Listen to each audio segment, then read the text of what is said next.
Student, मैं शंकर कुमार, स्वागत है आप सभी का जादूगर मिथ में। ये इंटरमीडिएट का ऑब्जेक्टिव है, जिसका भी सेकंड सिटिंग में एग्जाम है। अभी फटाफट जो है इस ऑब्जेक्टिव को कंप्लीट कर लीजिए मेरे डियर साथियों, नहीं तो आपको बाद में पछताना पड़ेगा। जल्दी से फटाफट इस ऑब्जेक्टिव को कंप्लीट कर लीजिए। और सारा ऑब्जेक्टिव हम डाल चुके हैं, अगर नहीं देखे वीडियो तो जाके देख लीजिए। और इस ऑब्जेक्टिव में से कम 100% आपको गारंटी के साथ कहते हैं, इसमें से हूबहू ऑब्जेक्टिव आपका रहेगा एग्जाम में।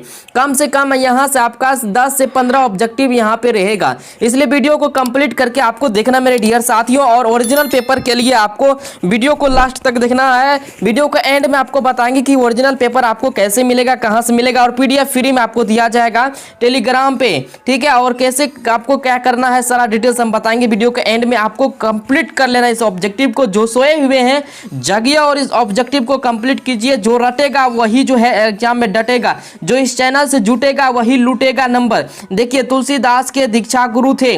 तुलसीदास के दीक्षा गुरु कौन थे मेरे डियर साथियों, जल्दी से बताइए। 2019 में भी आईएससी वाला को पूछा गया था। अग्रदास, नरहरदास और सूरदास महादास। तो इसका सही आंसर हो जाएगा मेरे डियर साथियों नरहरिदास, ऑप्शन यानी बी करेक्ट आंसर हो जाएगा। दूसरा में यहाँ पे तुलसीदास की पत्नी का क्या नाम था। ये सारा क्वेश्चन आज आपको पूछा जाएगा अभी अभी, यानी सेकंड सिटिंग वाले सब आंख बंद मत कीजिए, आंख खोलिए अभी भी। देखिए, तुलसीदास की पत्नी का नाम था, क्या नाम था मेरे डियर साथियों, जल्दी से बताइए। 2 का सही आंसर आपका हो जाएगा, यानी रत्नावली। क्या नाम है? रत्नावली, ऑप्शन इसका बी सही आंसर हो जाएगा। फटाफट जो है आप लोग कंप्लीट करते जाइए मेरे डियर साथियों, फिर जो है मौका पढ़ने का नहीं मिलेगा एक बार घुस गया तो। तुलसीदास की माता का क्या नाम था मेरे डियर साथियों, 2020 में भी इस क्वेश्चन को पूछा गया, अब की बार भी पूछेगा, यानी अभी भी पूछेगा आपको। मुनिया है, चुनिया है, हुलसी है, फूलो है, जल्दी से बताइए। तुलसीदास की माता का नाम था, क्या नाम था तुलसीदास का माँ का नाम, जल्दी से बताइए। 3 का सही आंसर आपका हो जाएगा हुलसी, यानी आपको याद रखना तुलसी हुलसी, तुलसी का मैं हुलसी, तुलसी का मैं हुलसी, याद हुआ। चलिए, इसके बाद यहाँ पे तुलसीदास का जन्म कब हुआ, तुलसीदास का जन्म कब हुआ। 4 का सही आंसर आपका हो जाएगा मेरे डियर साथियों 1543 ईस्वी में तुलसी कहानी की जन्म हुआ, ठीक है। इसके बाद यहाँ पे है 5वां में, तुलसीदास का जन्म किस प्रदेश में हुआ था। ये सारा वीवीआई ऑब्जेक्टिव, ये सारा ऑब्जेक्टिव आपको पूछा जाएगा मेरे डियर साथियों। 5 का सही आपका आंसर हो जाएगा, सी करेक्ट आंसर हो जाएगा, यानी उत्तर प्रदेश, ऑप्शन सी सही आंसर हो जाएगा। इसके बाद है काशी में कितने वर्षों तक रहकर तुलसीदास ने शिक्षा प्राप्त की है। जो रटेगा वही एग्जाम में डटेगा। काशी में कितने वर्षों तक रहकर तुलसीदास ने शिक्षा प्राप्त की मेरे डियर साथियों, इसका सही आंसर हो जाएगा 10 वर्षों तक, ऑप्शन ए आंसर सही हो जाएगा इसका। इसके बाद यहाँ पे है रामचरितमानस किसकी रचना है। रामचरितमानस किसकी रचना, ये बात सभी को पता होगा, जो मूर्ख है उसको भी पता है। 7 का सही आंसर हो जाएगा यहाँ पे, रामचरितमानस किसकी रचना है, तुलसीदास, ऑप्शन यहाँ पे बी सही आंसर हो जाएगा। इसके बाद यहाँ पे तुलसीदास किस शाखा के कवि हैं, तुलसीदास किस शाखा के कवि हैं। 8 का सही आंसर आपका हो जाएगा राम मार्गी के, राम मार्गी, क्या हो जाएगा, तुलसीदास किस शाखा के कवि है, राम मार्गी शाखा के। इसके बाद यहाँ पे देख सकते हैं, जो यहाँ पे ऑब्जेक्टिव प्रैक्टिस करके जाएंगे तो आपका एग्जाम में एक भी ऑब्जेक्टिव कंप्लीट, मतलब जो है एक भी ऑब्जेक्टिव आपका नहीं छूटेगा, एकदम पूरा धकाधक ऑब्जेक्टिव जाएगा आपका। दूसरे पद में तुलसी ने अपना परिचय किस रूप में दिया। चलिए, 9 का सही आंसर आपको बता, दूसरे पद में तुलसी ने अपना परिचय किस रूप में दिया, इसका सही आंसर हो जाएगा 9 का भिखारी के रूप में मेरे डियर साथियों। किस रूप में, भिखारी के रूप में, ऑप्शन सी इसका आंसर हो जाएगा। तुलसीदास को किस चीज की भूख है मेरे डियर साथियों, तुलसीदास को किस चीज की भूख है, सभी को पता होना चाहिए। 10 का सही आंसर हो जाएगा भक्ति की, ऑप्शन यानी बी सही आंसर हो जाएगा। इसके बाद यहाँ पे है तुलसीदास के पठित पद किस भाषा में है मेरे डियर साथियों, तुलसीदास के पठित पद किस भाषा में है। 11 का सही आंसर हो जाएगा अवधि, ऑप्शन यानी इसका डी सही आंसर हो जाएगा। जितने भी स्टूडेंट सोए हुए हैं अभी भी जग जाइए आप लोग, एक भी ऑब्जेक्टिव आपका नहीं छूटेगा। और सारा वीडियो हम डाल चुके हैं, सब वीडियो को जाके देख लीजिए। तुलसीदास ने प्रथम पद में किसकी स्तुति की है, ये काफी इंपॉर्टेंट ऑब्जेक्टिव है मेरे डियर साथियों। 12 का सही आंसर आपको बताना है, इसका सही आंसर हो जाएगा सीता जी की, क्या होगा? सीता जी की। तुलसीदास ने प्रथम पद में किसकी स्तुति की है? सीता जी की। इसके बाद नेक्स्ट में देखते हैं यहाँ पे तुलसीदास के दोनों पदों में किस रस की व्यंजना हुई है? जो रटेगा वही डटेगा एग्जाम है मेरे डियर साथियों। वात्सल्य रस, भक्ति रस, रौद्र रस, श्रृंगार रस। इसका सही आंसर हो जाएगा 13 का भक्ति रस। ऑप्शन इसका बी सही आंसर हो जाएगा। इसके बाद है तुलसीदास ने प्रथम पद में अपना परिचय किस रूप में दिया? प्रथम पद में अपना परिचय किस रूप में दिया? तो 14 का सही आंसर आपको बताना मेरे डियर साथियों। तो सीता के दास के रूप में, ऑप्शन डी आंसर हो जाएगा। आप लोग को ये सब याद रखना, यही सब ऑब्जेक्टिव आपको पूछा जाएगा। कबटुक अम्ब अवसर पाई में अम्ब संबोधन किसके लिए है? ये किसके लिए है मेरे डियर साथियों? 15 का सही आंसर हो जाएगा सीता के लिए। ऑप्शन यानी ए सही आंसर हो जाएगा। इसके बाद यहाँ पे कौन तुलसीदास के मित्र नहीं है? इनमें से कोई नहीं। कौन तुलसीदास के मित्र नहीं है? 16 का सही आंसर आपका हो जाएगा टोडरमल। क्या हो जाएगा? टोडरमल जो है तुलसीदास के मित्र नहीं है। इसके बाद यहाँ पे दिया गया है कौन सी रचना तुलसीदास की है? कौन सी रचना जो है तुलसीदास की मेरे डियर साथियों? इनमें से जल्दी से बताइए। 17 का सही आंसर आपका हो जाएगा विनय पत्रिका। ऑप्शन यानी बी सही आंसर हो जाए। कौन सी रचना तुलसीदास की है? तो विनय पत्रिका इनमें से है और बाद बाकी नहीं है। चलिए, कौन सी रचना तुलसीदास की नहीं है? जो रटेगा वही एग्जाम में डटेगा मेरे डियर साथियों। आपको बार बार बोल रहे हैं, अभी भी जग जाइए आप लोग। पार्वती मंगल, वैराग्य संदीपनी, आखिरी कलल। इसके बाद है कवितावली। क्या है? कवितावली। तो इसका सही आंसर 18 का हो जाएगा मेरे डियर साथियों, आखिरी कलल। ऑप्शन सी करेक्ट आंसर हो जाएगा। इसके बाद है कवितावली के रचनाकार हैं। कवितावली के रचनाकार है कौन है? तो जिसके बारे में हम पढ़ रहे हैं वही ना होगा। 19 का आंसर क्या हो जाएगा? तुलसीदास।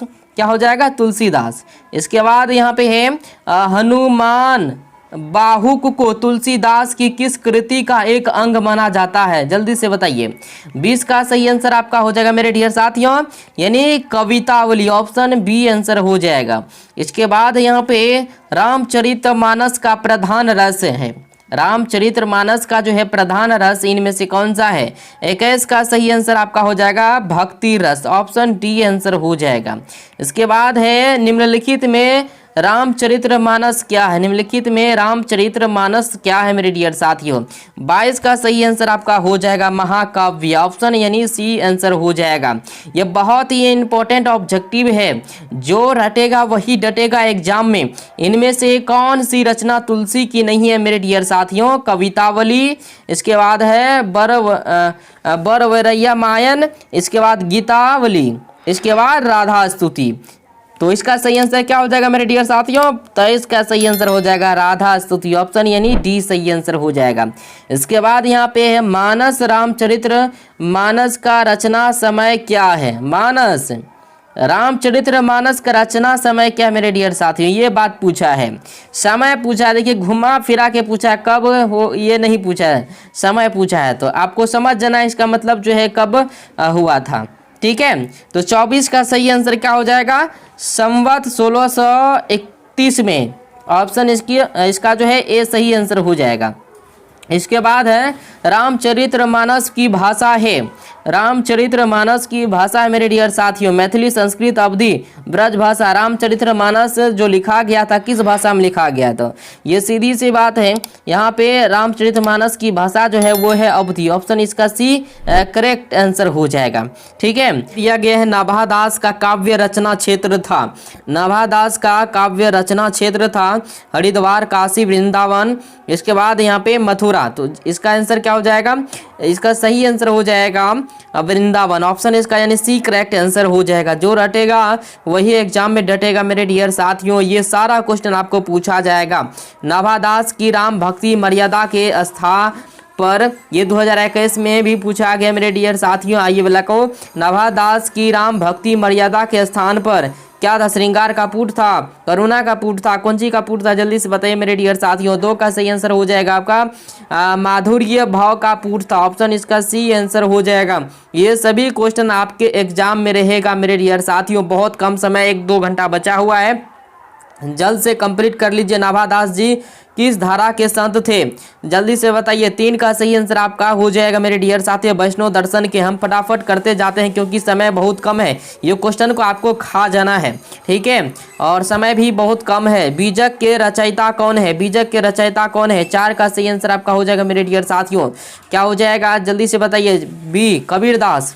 चलिए इसके बाद यहाँ पे देख ले, छप्पय शीर्षक के रचयिता कौन है, छप्पय शीर्षक के रचयिता कौन है मेरे डियर साथियों। 5 का सही आंसर क्या हो जाएगा, इसका सही आंसर हो जाएगा नाभादास। छप्पय शीर्षक के रचयिता कौन है, नाभादास। पूछेगा नाभादास मतलब जो है क्या लिखा, तो छप्पय रहेगा, ऑप्शन में छप्पय दे दीजिएगा, ठीक है। उल्टा पुल्टा के पूछ देता है तो याद रखना आपको।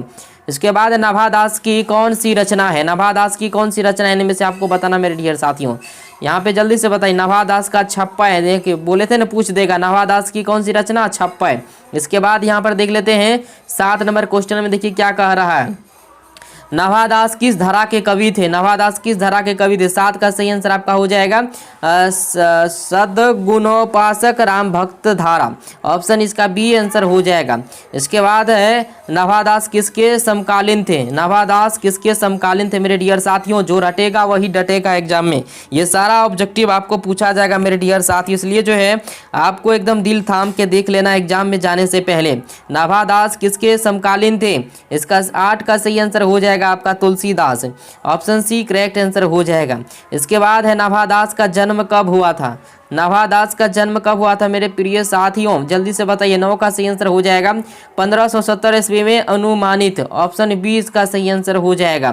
इसके बाद यहाँ पे है किसकी कविता को सुनकर कवि नाभादास सिर झुका लेते हैं, किसकी कविता को सुनकर जो है कवि सिर झुका लेते हैं, यानी कौन झुका, नाभादास जो सिर झुका लेते हैं, किसका कविता सुन के। 10 का सही आंसर हो जाएगा सूरदास की कविता सुन के कवि जो है सिर झुका लेते हैं।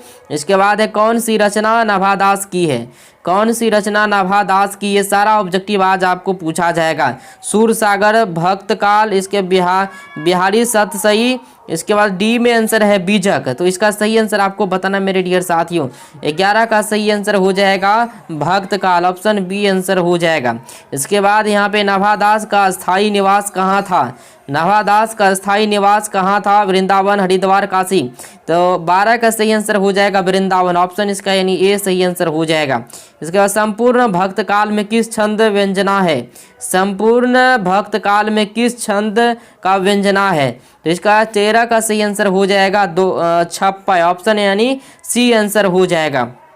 इसके बाद है छप्पय कितनी पंक्तियों का छंद होता है, ये भी क्वेश्चन आपको पूछा जाएगा। छप्पय कितनी पंक्तियों का छंद होता है मेरे डियर साथियों। 14 का सही आंसर आपका हो जाएगा 6, ऑप्शन जो है सी आंसर हो जाएगा। इसके बाद सूर के कवित्व को सुनकर सभी क्या करते हैं, सूर के कविता यानी सूरदास की कविता को कवित्व को सुनकर सभी क्या करते हैं मेरे डियर साथियों। 15 का सही आंसर आपका हो जाएगा सिर हिलाते हैं, क्या हिलाते हैं, सिर हिलाते हैं। इसके बाद यहाँ पे सूर कवित्व सुनी कौन कवि में कौन सा अलंकार है, ये आपको पूछा। सूर कवित्व सुन कौन कवि में मतलब जो कौन कौन कौन कौन कवि में, ये भी आपको पूछ सकता है, या तो कौन कवि में कौन सा अलंकार है, तो ये आपको ध्यान रखना है। 16 का सही आंसर हो जाएगा मेरे डियर साथियों, इसका ऑप्शन अनुप्रास, ऑप्शन डी सही आंसर हो जाएगा। इसके बाद यहाँ पर दिया गया है कबीर किसमें भेद नहीं करते हैं, कबीर जो है किसमें भेद नहीं करते हैं मेरे डियर साथियों, जल्दी से बताइए कबीर किसमें भेद नहीं करते हैं, तो इसका 17 का सही आंसर हो जाएगा, यानी हिंदू मुसलमान में जो है कबीर भेद नहीं करते हैं। सी बहुत बच्चा मारते हैं, मतलब इसका डी आंसर होगा, ठीक है। इसके बाद यहाँ पे नाभादास में जानी पाती एवं वर्णाश्रम का खंडन किस काय के छप्पय में किया है मेरे डियर साथियों, ये इसका सही आंसर क्या हो जाएगा 18 का, यानी कबीर हो जाएगा, बी आंसर हो जाएगा। इसके बाद यहाँ पे दिया गया नाभादास का उदय हिंदी साहित्य के किस काल में हुआ, तो आपको ध्यान देना है नाभादास का उदय हिंदी साहित्य के किस काल में हुआ, तो इसका सही आंसर है 19 का हो जाएगा मेरे डियर साथियों, भक्ति काल में हुआ था, ठीक है। इसके बाद यहाँ पे सबक हित का वचन कौन कहता, पाठ के अनुसार सबक हित का वचन कौन कहता है, तो इसका सही आंसर आपको बताना मेरे डियर स्टूडेंट। तो 20 का सही आंसर क्या हो जाएगा? कबीर। ऑप्शन इसका बी आंसर हो जाएगा। अगर ओरिजिनल क्वेश्चन पेपर लेना चाहते हैं तो आप लोग को टेलीग्राम जादूगर मैथ, टेलीग्राम का नाम है जादूगर मैथ, आप जा करके टेलीग्राम में सर्च कीजिए, ठीक है। तो आपको जो है वहाँ पे खुल के आ जाएगा जादूगर मैथ टेलीग्राम। वहाँ पे फ्री में आपको पीडीएफ मिलता है, एक भी पैसा आपको नहीं लगेगा, फ्री में आपको पीडीएफ दिया जाएगा मेरे डियर साथियों। पीडीएफ लेना चाहेंगे तो पीडीएफ भी मिल जाएगा, और एग्जाम से आधा घंटा पहले क्वेश्चन हम जो है आप लोगों को कोशिश करेंगे देने का। तो आप जो है इस वीडियो को ज़्यादा से ज़्यादा शेयर कीजिएगा और सभी जो है कंप्लीट कर पाएगा, ठीक है।